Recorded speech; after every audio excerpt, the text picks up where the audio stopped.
Ryan Bourke here from Alliance Triathlon Coaching. I'm here today to talk to us about using paddles whilst we swim. There's two reasons why we use paddles whilst we're swimming. The first is to improve our technique, the second is for power and strength development. Let's take a look at the different types of paddles. One moment. The first paddle I call a technique paddle. Okay, it is a concave shape and it's actually in the shape of the hand. So what this paddle will allow is the hands to get in the correct position to get maximum catch on the water and to be able to move yourself through the water.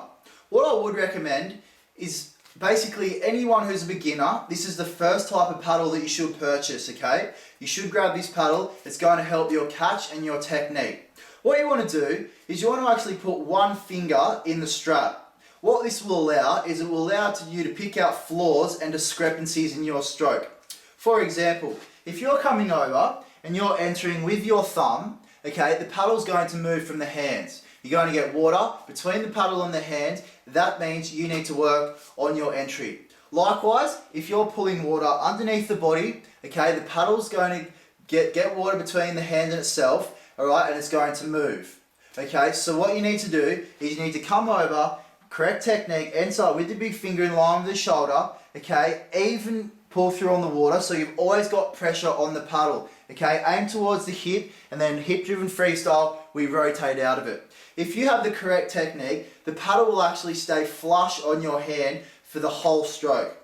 Alright, when you can achieve this and you have been using paddles for a little while and you've built up a bit of strength in the shoulders, you can then go to the next type of paddle, which I'm going to show you now. This type of paddle I call a blade or a flat paddle because of its flat shape.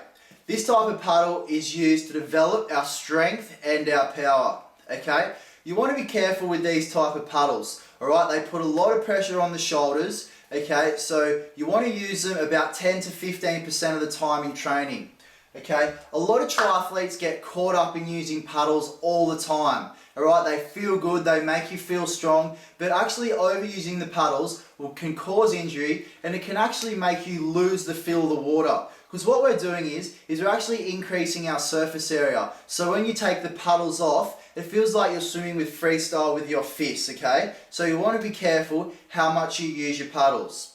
You also want to be careful about how hard you swim with your paddles. Unless you're a very competent swimmer and you've been swimming for a number of years, I would not recommend doing efforts of over 70% with our paddles, okay? So keep that in mind.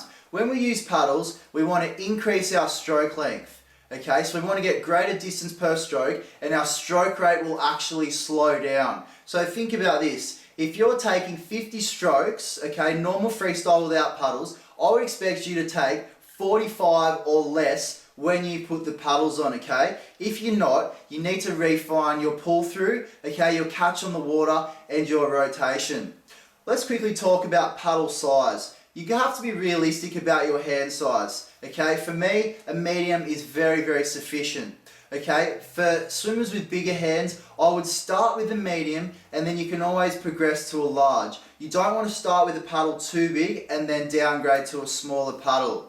I hope this has been handy for you guys and I look forward to you tuning in next time. Cheers, bye.